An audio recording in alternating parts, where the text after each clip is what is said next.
Okay, well, good afternoon, everybody. Thank you so much for joining us for this event today on Friday the 13th in the year 2020. We're glad to have you all here with us. My name is Lori Collette. I'm an administrative and recruitment assistant in the School of Graduate Studies. And I'll just be kind of giving a brief introduction here of our program directors and then helping out with the question and answers that we will have following their presentations. Normally this event would take place in our beautiful new student center. So maybe you can just imagine that you're walking around that beautiful building and can see the river and the beautiful scene instead of looking at my living room and everyone else's living room or desk. But that's where I was last year for this event. It's really nice to interact with the students in person, but we're grateful that we have the Zoom and we can still do it this way. So just a quick little note about graduate studies. We currently have over 720 graduate students enrolled at Trent. And that number is always increasing, as is the number of programs. So it's a very busy and exciting time in our area. And we're really happy to be able to offer the number of programs we do and meet all the students and kind of follow them as they go through grad studies and sometimes know where they go beyond that. So it's a fun department to work in, and we're happy to have you guys with us as well as all the directors. We did do another event, as I alluded to last month, in conjunction with the Career Center, and it is posted online on the Careerspace YouTube site.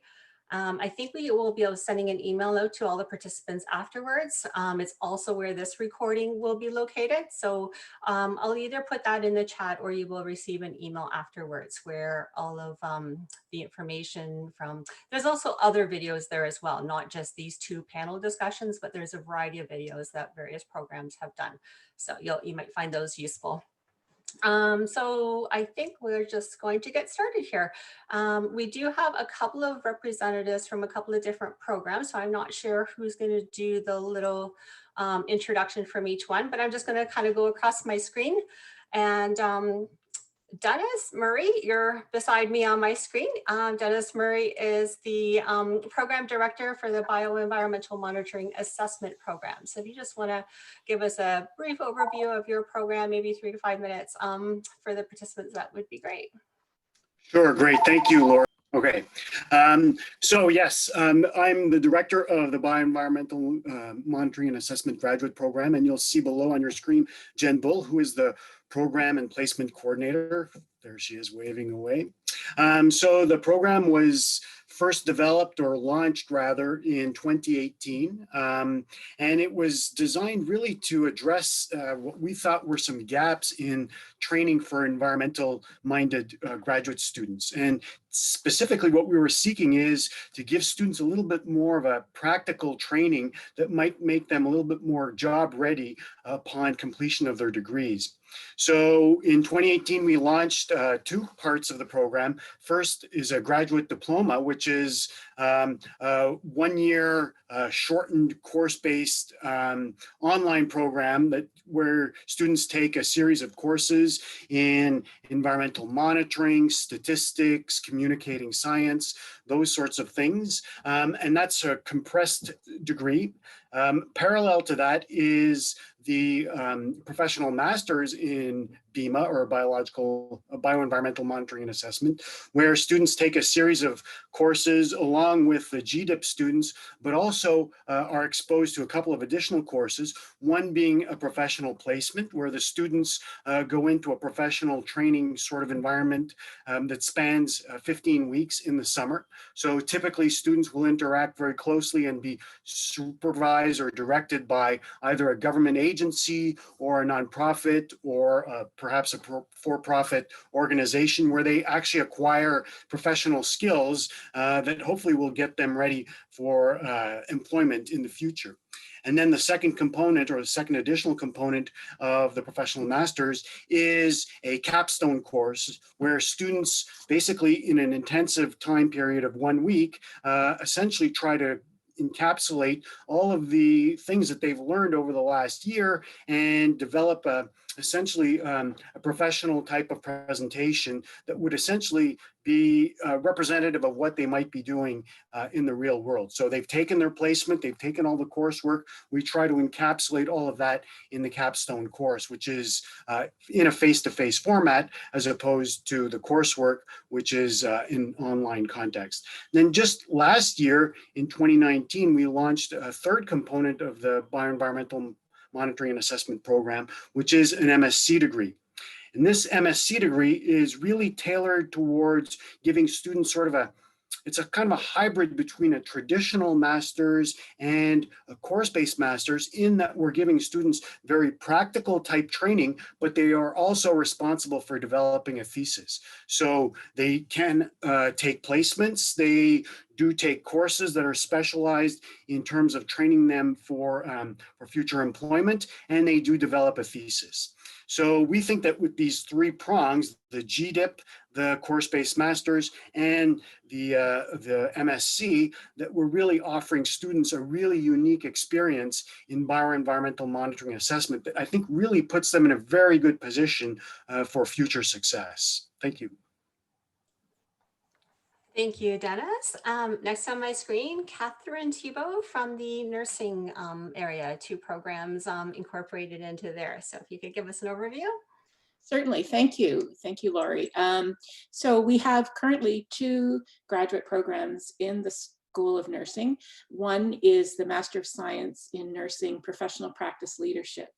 And that degree is offered in collaboration with Ontario Tech University.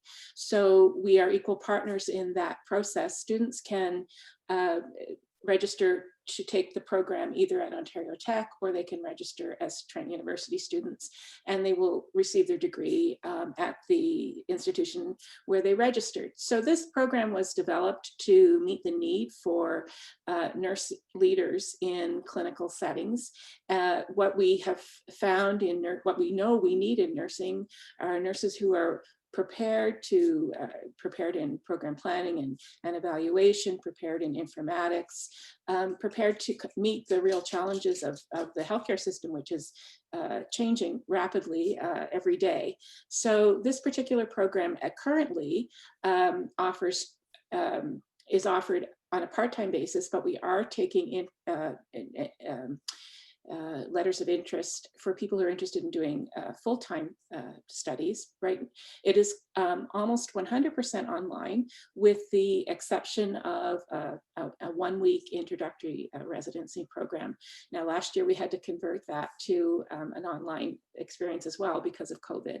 So I'm not sure that we'll see how that plays out this spring. Intake is in the spring, and our next intake is in May 2021. It consists of two streams, a project stream and a thesis stream.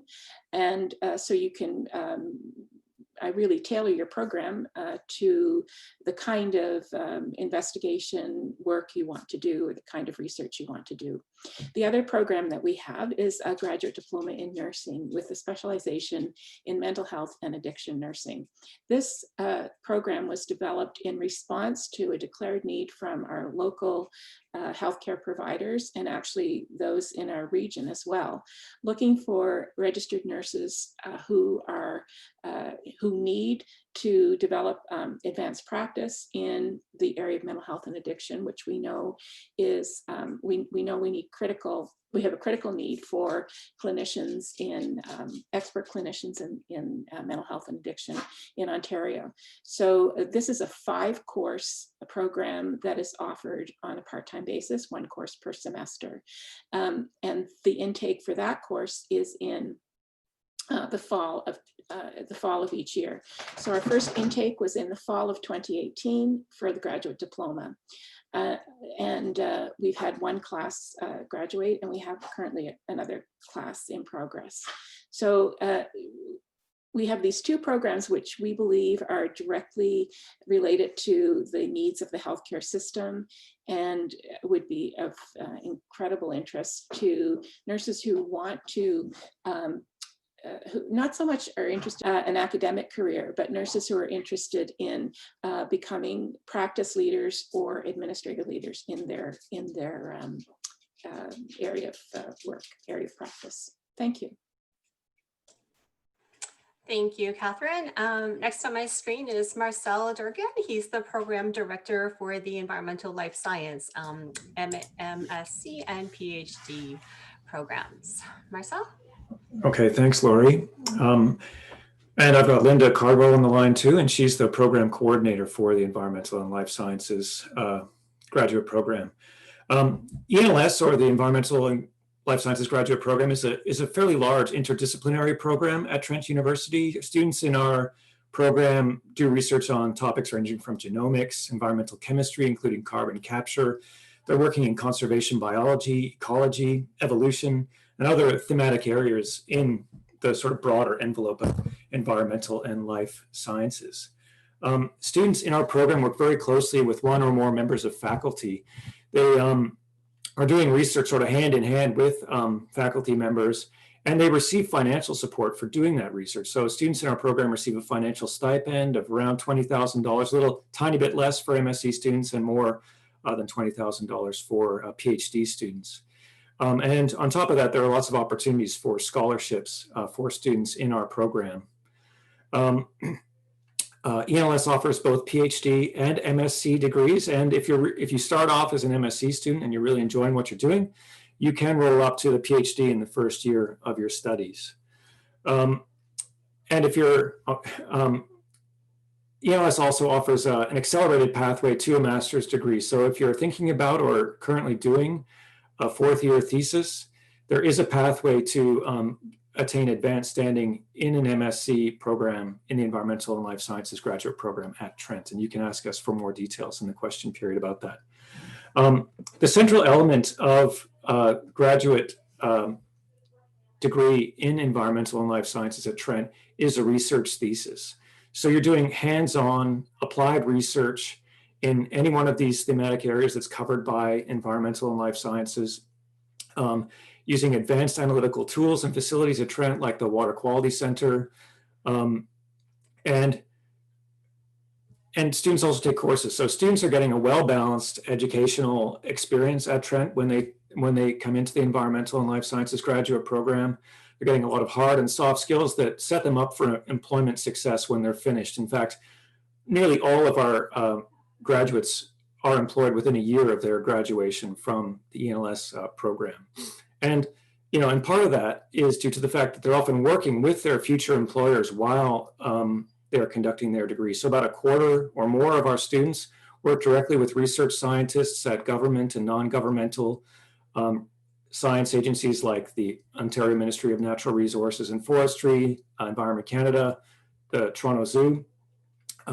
So together, students are getting these skills of project management and project delivery that employers want and need, and the advanced hands-on training with these analytical tools that students use in our program. It sets them up for success in a future career. Thanks very much. Thank you, Marcel. Sorry about that, Linda. I should have introduced you at the same time. I totally missed my friend Linda over there. Next on my screen is Barry Seville from the Masters of Science in Forensic Science. Barry, can you give us an overview? Sure. Thank you, Lori. It's good to be here with my colleagues. I really appreciate the opportunity. The Master of Science in Forensic Science program is a course-based master's that runs for 1 year. It has 2 semesters of courses followed by 1 semester of a research placement. So because most of our audience is from Trent University, I would assume that a lot of you are familiar with forensic science at Trent University or sciences at Trent University. And the idea that you could do a placement as an undergrad. That placement as an undergrad is more like a shadowing scenario, but the placement at the graduate level is an actual research placement, a 4-month full-time placement opportunity. So in the course list that you have for the Master of Science in Forensic Science, you have core courses and you have electives. And the core courses include things like complex crime scene analysis or advanced topics in forensic science, evidence in courts, because we still believe that because forensic science is the application of science to law, that you need to understand a bit about law. You also have, of course, the option of the advanced DNA analysis, as well as advanced forensic toxicology. And then you have electives as well, from courses in biosensor development to biocrime and bioterrorism, blood spatter analysis, etc. If you are a student of Trent, you realize that some of these course names may be familiar to your undergraduate courses. Recognize that these are graduate courses. They are not undergraduate courses. Therefore, the core courses that sound the same as something you've already taken are not the same as what you've taken. So you will be expected to learn, comprehend, and present much more. In terms of the application procedure this year, we are looking at basically a three-part application. You need to go online and check this out. And if you do so, you will see on our website that the three-step application process includes the OAC application. And then we receive those as a committee, and we'll select among those candidates who we think can get in. And then we have an interview process. So that interview process will be carried out with probably 3 faculty members or 3 faculty and staff and the student. We have an early acceptance date of December 15th. So that's coming up quick. So we hopefully get your applications in quickly. And then there's a regular acceptance of February 1st. And you can see the outcomes of those on the MSCFS website. And I think that's all for now. Thank you, Laurie. Okay, over to the anthropology program. We have with us Jocelyn Williams, who is the program director, and also Eugene Moran.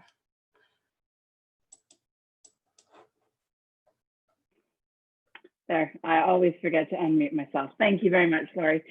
So my name is Jocelyn Williams. I'm the director of the anthropology program. I'm joined by my colleague, Eugene Moran, who is a professor in our department. He's at the bottom of my screen.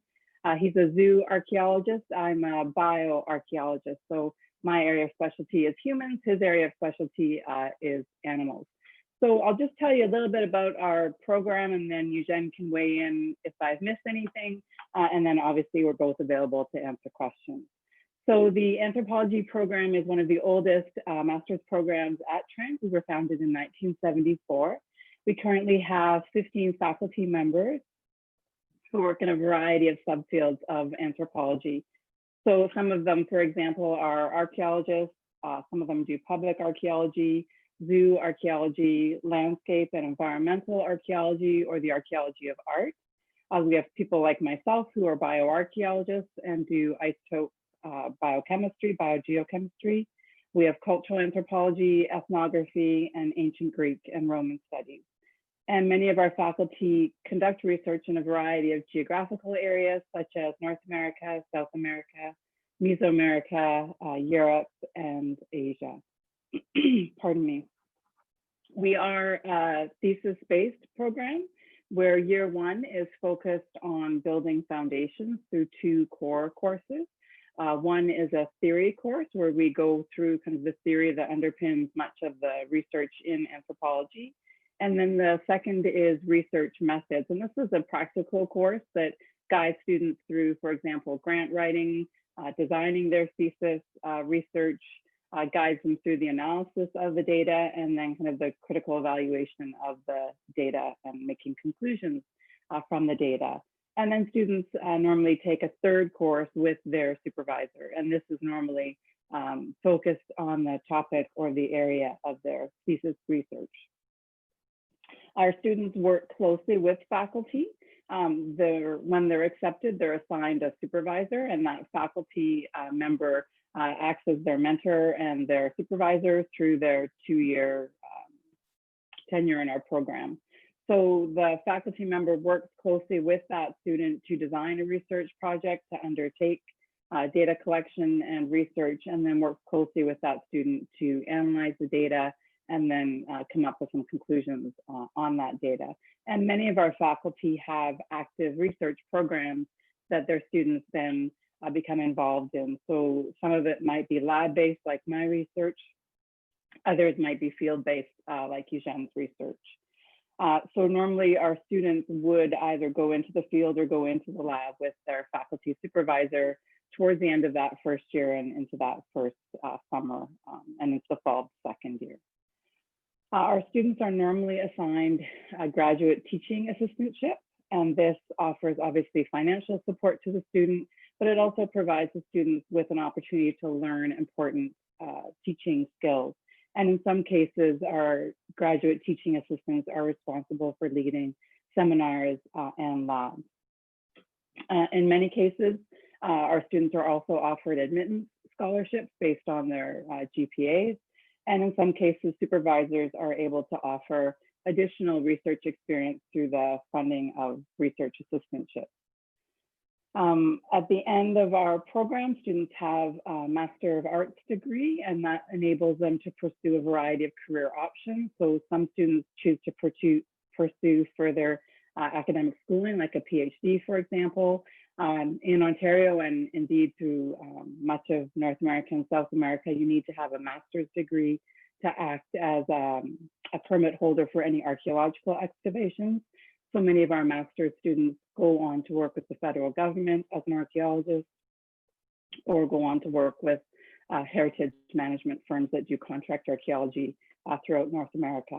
Some of our master's students also can undertake work as curators, and also can undertake work as lab assistants, research assistants. And then there's a variety of pathways into other areas of study, like law, for example, policing, that sort of thing. Eugene, do you have anything to add that I forgot to highlight in our program? Yeah, I would just like to add a few things very quickly. First, think about the range. You know, archaeologists cover from 3.5 million years ago to the present, okay? You like Neanderthals, you can come with me. You like Egyptians, we have someone who works on Egyptians. You like, you know, I don't know, you work on the Maya, you work, you know, so we can cover a wide range of things. And also in terms of geography, I think we cover all continents, okay? So it's just important to keep that in mind that, you know, there is always a, you know, a way to, you know, find a topic that will embrace something you like. So that's something to remember about, you know, the discipline of anthropology and especially archaeology. One more thing, we are a very well-funded department. I mean, most of our, the colleagues are very, very dynamic. So we have, most of us have shirk or had shirk in the recent past. So, you know, in terms of field opportunities, you know, I take people to go to Montenegro, to France, other go to, you know, to Greece and so on. So that's another aspect to keep in mind, is that we have a lot of field opportunities in our department. Thank you. Thanks, Eugene. Thanks, Dory. Thank you, anthropology team. Janet Miron, she is the program director for two of our graduate programs, the Canadian Studies and Indigenous Studies Master's MA program, as well as the PhD program in Canadian Studies. I'm not sure if I said that last one absolutely correctly, but I'll let you explain it, Janet. Thank you so very much, Laurie, and thank you, Miigwech, for having me here today, and thank you to everyone who is here with us. Ani Boujou, hello, bonjour, Janet Miron Nadishikas. My name is Janet Miron, and I'm going to just speak very briefly about the richness of our programs at the Frost Center and the ways in which our experiences in the program transcends the walls of the university classroom. The Frost Center is an interdisciplinary program that offers an MA in Canadian Studies and Indigenous Studies. It was established first in 1986. And we also have a PhD in Canadian Studies, which is a joint program with Carleton University and was established in 2001. We pull on faculty and expertise from across the disciplines, from the humanities to the social sciences and to other interdisciplinary fields, to offer students exciting and dynamic pathways for exploring a range of critical topics and issues connected to the study of Canada. The work done in our programs is diverse, vibrant, and contributes to the building of knowledge and understanding in a range of different contexts and fields, and serves community, however we define it, in multiple fundamental and very essential ways. It's very difficult for me to summarize what we do because we are so truly diverse. The expertise we offer ranges from environmental issues in the North to Indigenous settler relations, to Indigenous resurgence movements, and we foster innovative theoretical and methodological approaches to research and study. I'd like to give you two examples of research graduates in our MA program of Canadian Studies and Indigenous Studies. One graduate, Demi Matthias, studied traditional knowledge and worked with elders and knowledge keepers in her community to contribute to the resurgence of Indigenous knowledge and cultures. As part of her MA, she built a canoe that was based on traditional Anishinaabe methods. Another recent graduate from our Canadian Studies and Indigenous Studies MA program, Juanita Spears, studied the representation of LGBTQ+ communities in children's literature. So we truly are very diverse. Our graduates go on to become professors at universities and teachers at all levels. They work in public service, they work in nonprofits, and in Indigenous communities. But I think the one thing that runs through the work done in the Frost Center is a desire to serve community, whether it be an Indigenous nation, a scholarly or professional field, specific communities that are targeted and marginalized, and so on. And we seek to better understand the past, present, and possible futures of the land currently known as Canada. Our students strive to make the world in which we live more just, more informed by critical knowledge, and better equipped to face contemporary challenges and issues. At the Frost Center, students are supported by a range of experts and leading scholars in their fields through our many internal scholarships, which includes funding for research, development, and travel, and many which are very lucrative, and are also supported through our extensive and rich cultural, social, and intellectual programming and events that brings us outside of the classroom to engage with broader communities. So thank you. Thank you so much, Janet. And our last program represented today is on the Material Science, Masters of Science and PhD program.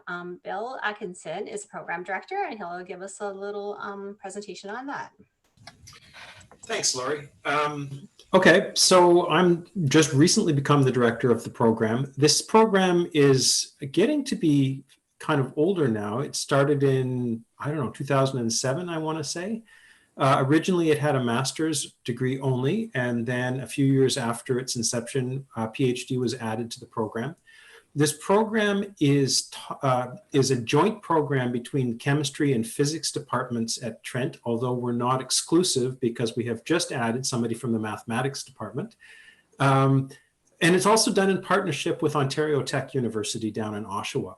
We have about a dozen faculty members at Trent who are involved in the program here, and Ontario Tech has about the same number. The numbers fluctuate a little bit, but it's around a dozen at each institution. So the master's degree is in many ways structured like a traditional science master's degree. It's a 2-year degree. The first year tends to be quite course intensive. So students take a total of 4 courses plus a science communication course. Everybody is required to take a capstone course, not a capstone, but a core course called Physics and Chemistry of Materials, where you're building up your background knowledge of essentially what you're missing. Your undergrad, it would either typically be in chemistry or in physics, and that means you have holes in your knowledge. That course is quite an intensive course. And then after you're done with that, you might take an experimental techniques course.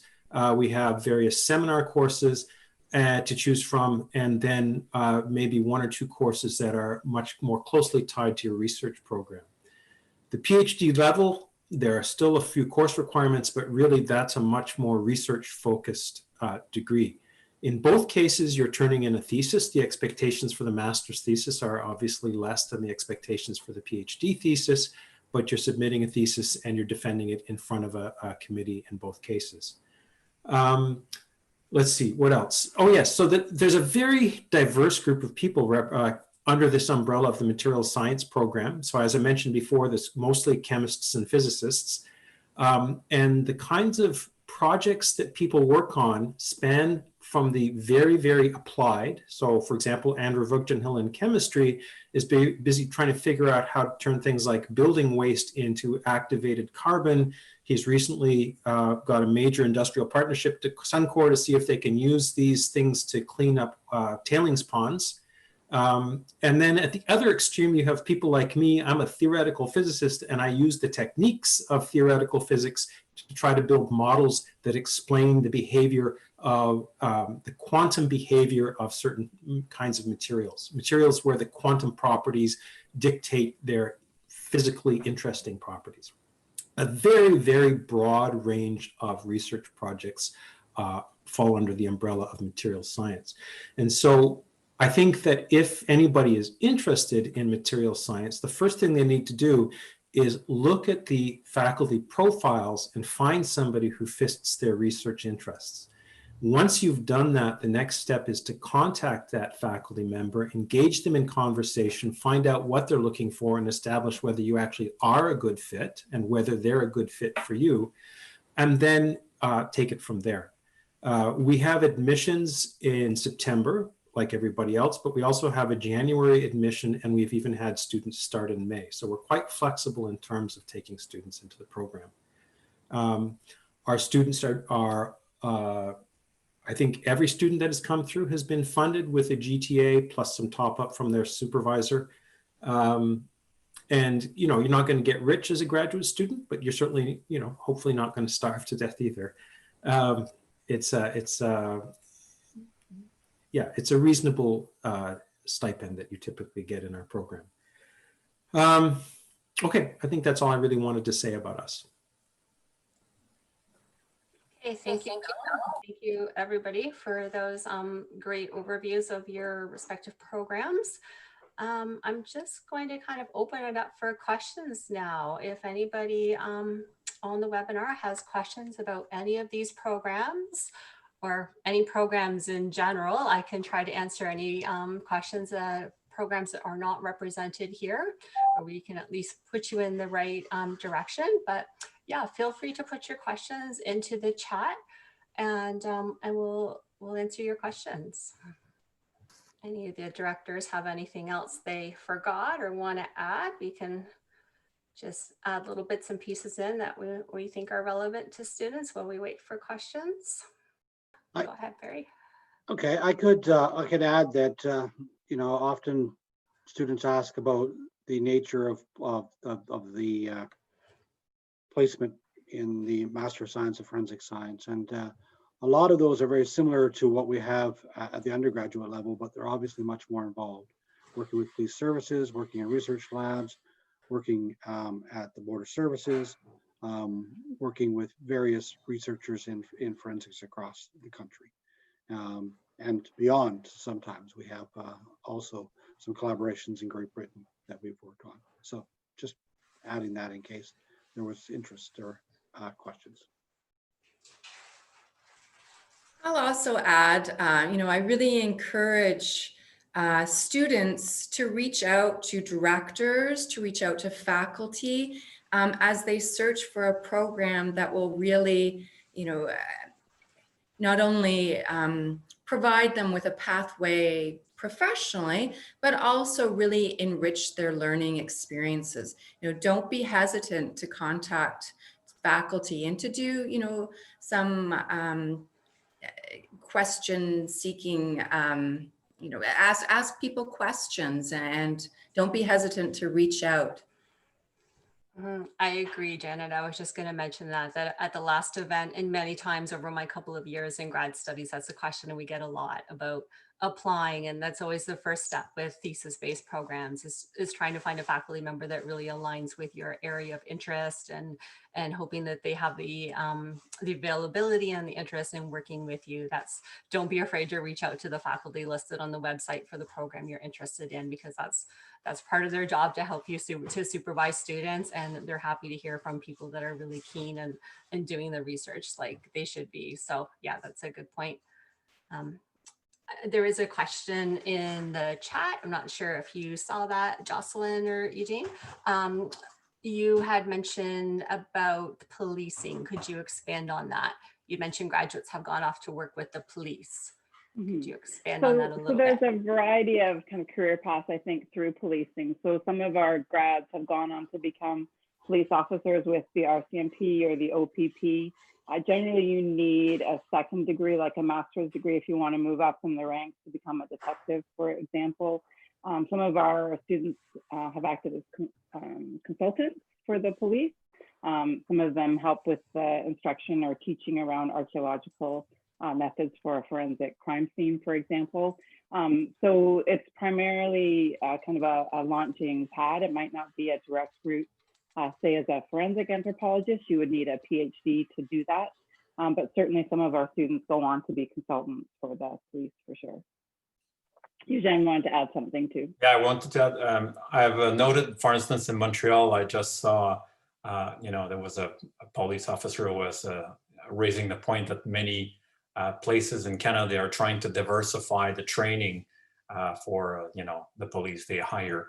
And therefore, often they look for people who have gone through anthropology because they think it's a better way to deal with, various cultures and so on. So that's an important point to take in. I just wanted to say to all of the attendees, if anybody is looking to have a one-on-one discussion about the Environmental and Life Sciences graduate program, I am available, and I will put my email address in the comments box, and you can reach out to me. We can do a Zoom one-on-one if you would like to discuss the program as a whole. That's great, Linda. Thank you. And just to note too, I have put the link in for where this recording will be posted.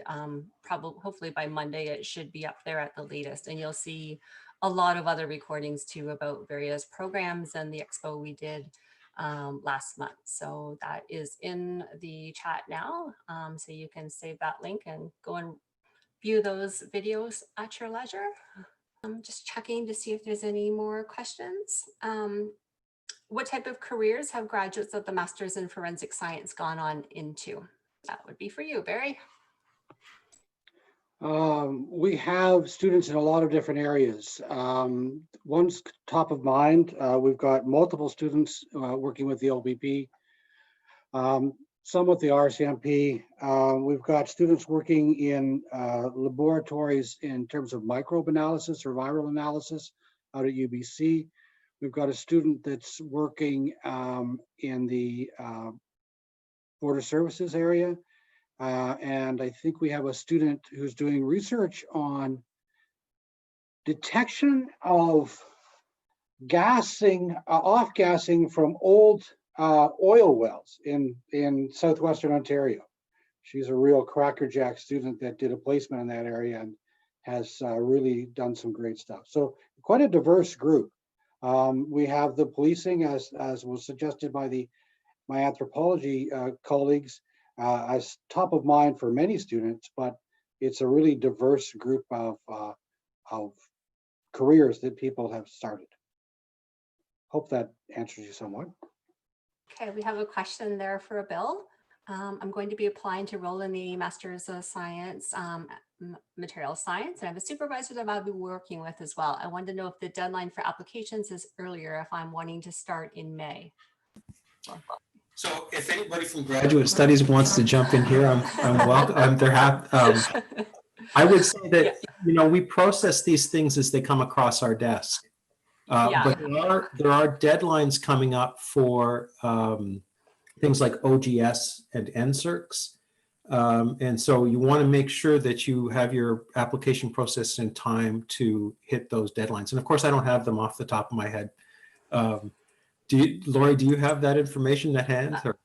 I can definitely put it in the chat. I think I can look up the ODS within a few seconds. Finance officer would be the best ones to answer those questions, but I can grab it and put it in the chat. But if you're a domestic student starting in May, I think like from the School of Graduate Studies standpoint, you have some time. I think we usually say the deadline is February 1st, as similar as to September. But the earlier the better. Like as soon as we get a kind of approval from the program, we try to get things out as quickly as possible. So I think the actual printed deadline is February 1st, but the sooner you can, the better for the May start especially. So I'm not sure of the ODS deadline, but let me grab that for you in just a minute, and I'll put the website into the chat box for everybody. And I want to just add that in my experience, the graduate office has been very good about turning around applications quickly when there's been a rush. I'm very appreciative of that. Thanks, Bill. There is another question there. I'm unsure if this was mentioned there, but is there a chance of going into a PhD program after the BIMA if that's something we may end up wanting to do? Dennis, I'm not sure exactly how that works. Are you able to answer? Okay, good. So I can answer that. So we actually have as I said earlier, we've only started the program in 2018. And since then, we've had probably about 20 graduates. And I know of 2 of them who have certainly gone on to PhDs, both at Trent University. One, in fact, is in my lab. The other one is Dr. Paul Frost's lab. We've also got a student who's gone on to veterinary school, and then various other activities or engagements that students have been involved in, working for municipal governments or the federal government or private industry as well. But yes, certainly if you wanted to pursue a PhD, the course-based masters in BIMA or the MSc in BIMA would not preclude taking that next step. Thanks.